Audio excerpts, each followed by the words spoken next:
On October 7th, 2023, members of Hamas attacked Israel, viciously raping, beheading, and mercilessly killing innocent Jews. In America, pro Palestinian protesters took to the streets chanting, "Free Palestine," believing in their hearts this was done as a result of persecution. However, the truth behind the attack has been revealed, and let me tell you, patriots, it is totally biblical.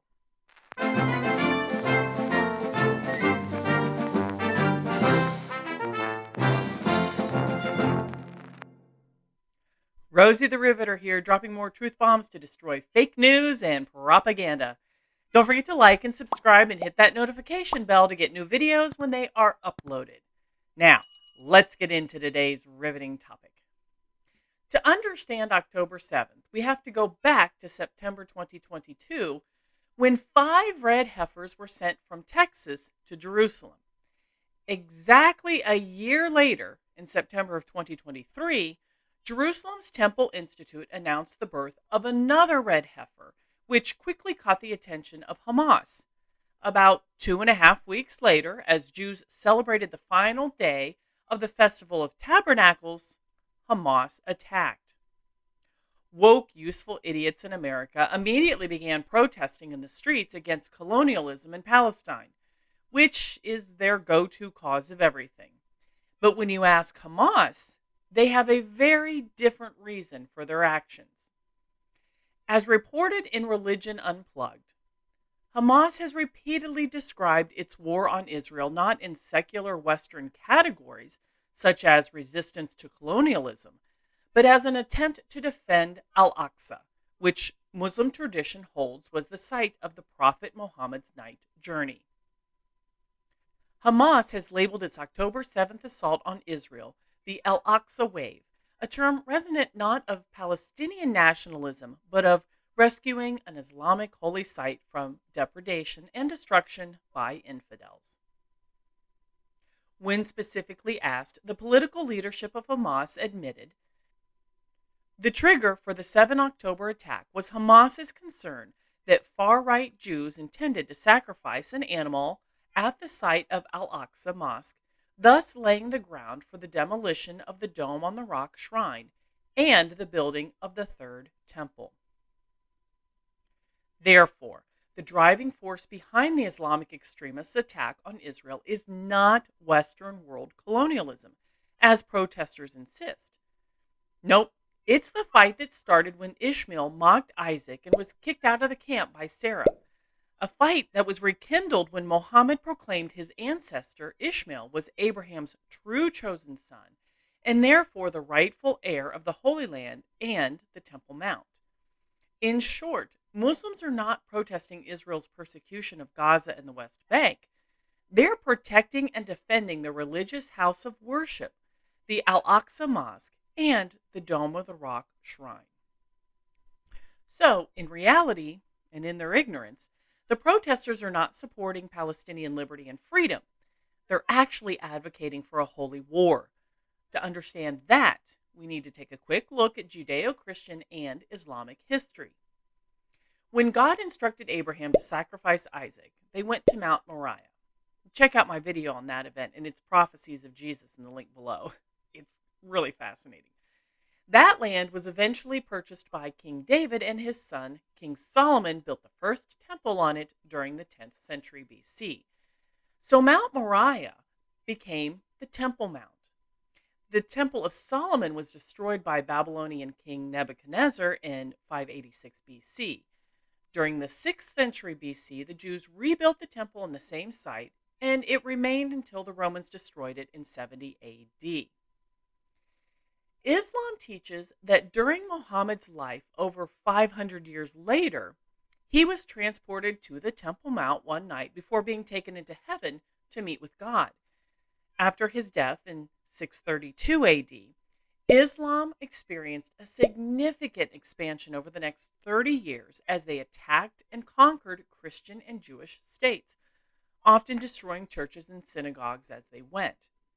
Almost immediately, they seized Jerusalem in 637 AD. Around the end of the 600s, The Al-Aqsa Mosque was constructed on the Temple Mount where Muhammad had his journey. The red heifers go back to Moses and the Israelites wandering in the desert. God directed his people to construct a mobile tabernacle for his presence to dwell in. As part of his laws, God also commanded the Israelites to prepare a water of impurity, a sin offering, for the Israelites to use to purify themselves after contact with a dead body. To do this, a red heifer without blemish that had never been yoked was to be sacrificed and burned. Its blood would purify the tent, and the ashes mixed in water would purify people. Even chapter 2 of the Quran has a reference to this ritual. This ritual is why the 5 red cows were sent to Israel. 9 unblemished red heifer sacrifices have been counted for purification offerings from Moses through the time of the Second Temple. In the 12th century AD, Jewish philosopher and rabbinic scholar Moses Maimonides claimed the next red heifer, the 10th one, would be brought by the Messiah and usher in the Messianic age. A group of Jews at the Temple Institute in Jerusalem believe this too and want to bring it to reality. As the Al-Aqsa Mosque and the Dome on the Rock Shrine would need to be removed to achieve it, Muslims are ready to go to war to prevent it all from happening. The heifers at the Temple Institute are approaching the required age of 3 years old. 9 priests who have never had contact with death are ready to perform the ceremony, which must take place at an area overlooking directly upon where the temple stood. 12 years ago, Rabbi Yitzhak Mamo, who's with Yuvin Jerusalem, purchased land on the Mount of Olives meeting this requirement, building an altar for the pending sacrifice, which Mamo is planning to perform sometime between Passover, which is April 22nd, and Shavuot, June 12th of 2024. These efforts to rededicate the Temple Mount are not widely supported in Israel. However, Hamas and Hezbollah are taking it very, very seriously, believing the Israeli people, as well as the Israeli government, are actively involved in the endeavor. In addition, some Christians are contributing to the efforts, believing the Third Temple will foster Jesus Christ's promised return. Unfortunately, there is one really important fact they're all missing. Spoiler alert, the new temple already exists, and it actually occurred before the Second Temple was even destroyed in 70 AD. We've actually been living in the Masonic age for 2,000 years. If you will indulge me for just a moment as I lay out my argument, I think you will find it well worth your while. During the Second Temple period in 167 BC, Antiochus Epiphanes outlawed all non-Greek faiths, including Judaism, in efforts to unify his empire under a single religion.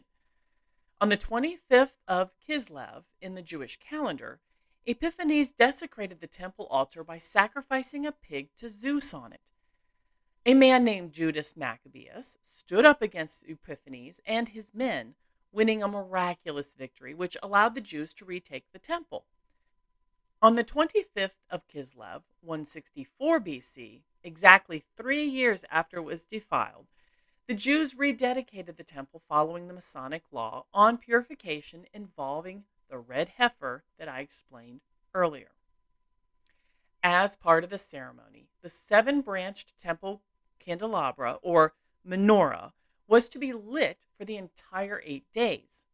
However, they only found 1 purified container of oil, which was only enough to last 1 day. Regardless, they lit the lampstand. Miraculously, it continued to burn for the entire 8-day rededication ceremony. Following the celebration, the Jews decreed the event would be recognized annually as the Festival of Lights or the Festival of Dedication, known more commonly today as Hanukkah. In John 10, Jesus attends the Festival of Dedication in Jerusalem. While there, the Jews ask Jesus if he is the Christ, the promised Messiah, to which he tells them, "I and the Father are one," admitting he is the Son of God. It is no coincidence that Jesus did this during the festival of dedication. As God's glory resided in the tabernacle and in the temple in Jerusalem, Jesus proclaimed that God now resided in him, therefore dedicating himself as the new tabernacle, the new temple, a proclamation he declared throughout his ministry. Remember, Jesus himself cleansed the temple. In answering the Jews' inquiries as to by what authority he did this, Jesus replied, "Destroy this temple, and in 3 days I will raise it up." However, he was not talking about the building, but rather he was talking about himself. Yet that did not stop his critics from misquoting him. When the crowds dragged Jesus before the Sanhedrin that fateful Passover night, witnesses came forward, twisting Jesus' words and giving false testimony as to his statements. Both Matthew and Mark record that when Jesus was being questioned by the high priests, witnesses quoted Jesus, or should I say misquoted Jesus, regarding his temple remarks. Exaggerating and distorting their statements just enough, their testimonies actually fell flat as they didn't agree. Regardless, after getting their wish to crucify Jesus, they began fulfilling his prediction. As Jesus hung on the cross, becoming the unblemished sacrifice for their sins, people continued to mock Jesus' statement while they were actually in the process of destroying the temple. You would have thought somebody would have caught on to the connection, as Jesus predicted several times that he would be killed and rise again on the third day. They failed to put it together that he was the temple he talked about being destroyed and rebuilt, even though they used it in his trial. Or maybe they did and were trying to deny the truth. In fact, this prophecy by Jesus is why the Jews asked for guards to be posted at his tomb. As if that wasn't interesting enough, I have more amazing connections for you. Remember, Hanukkah is also called the Festival of Lights, recognizing God's eternal light, which was demonstrated with the temple menorah. In John 8, Jesus tells us he is the true light. In John 12, he tells them they will only have the light just a little while longer, encouraging them to believe in the light while they have it so as to become children of light, impeding darkness from overcoming them. John describes Christ in Revelations as the lamp of God's light. Therefore, he is the true eternal menorah and light of Hanukkah. Jesus brings all of this together for us. He is the ultimate temple of God's glory, which he purified himself with his own precious blood, becoming the perfect, unblemished sacrifice for our sins on Good Friday. He rose 3 days later on Sunday morning as the new temple, pure and holy, to be the light of the world for all eternity. Jesus is Hanukkah. Unfortunately, most unbelievers dismiss the Bible and Jesus, convinced all of this is foolishness, and Christian tradition, including Christmas and Easter, are nothing more than early believers appropriating pagan holidays, just putting old traditions in new wrapping. Yeah, not so much. Check this out. The date chosen for Jesus' birthday had nothing to do with pagan rituals. It actually goes back to Hanukkah and the Maccabees. Jesus, the real temple, declared himself the Messiah at the Festival of Dedication, which occurred on the 25th of Kislev. The Jewish month of Kislev coincides closest with the Julian and Gregorian month of December. Therefore, not knowing Jesus' actual birthday, the early church leaders chose the 25th of December to celebrate the day Jesus was born, to fulfill the Festival of Dedication and Lights. Likewise, Jesus fulfilled his prophecy of rebuilding the temple in 3 days when he rose on Sunday morning. Jesus was in Jerusalem celebrating Passover when he was arrested, crucified, and resurrected. Therefore, Christians again worked with the Jewish and Julian calendars to choose a way the church could uniformly celebrate Christ's resurrection that blessed Sunday morning. The Jewish calendar is lunisolar, with the moon and solar cycle determining dates for events and festivals. Using the Paschal or Passover moon and the March equinox, Easter is calculated each year on the Western calendar as the Sunday following the first full moon that occurs on or after the March equinox.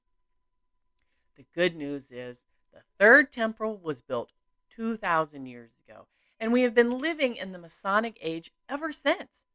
At this point, we are awaiting Jesus' return to fulfill his final promise of taking his brothers and sisters, believers in Christ, home with him to the promised land. The fate of Israel and Palestine will unfold as it will, as Jews and Muslims fight over the red heifer sacrificial ceremony. Understand, whether you believe any of the teachings I discussed regarding the building of the third temple is irrelevant. There are those who do believe wholeheartedly, and they are acting accordingly. To ignore that part of it will be to our detriment. While I have no idea exactly how this will play out, I can tell you, whatever happens, it will be biblical. I'm Rosie the Riveter, and that's my 2 cents. But what do you think? Leave your comments down below. If you enjoy my content, please consider supporting my work on Patreon. You can find all my videos and my blog, Liberating Letters, at thefactspaper.com. You can also start your own research on the Facts Paper by exploring the thousands of links to articles I have, including those noted in my videos. Sharing the truth fake news propagandists won't. Investigate and discover the truth for yourself.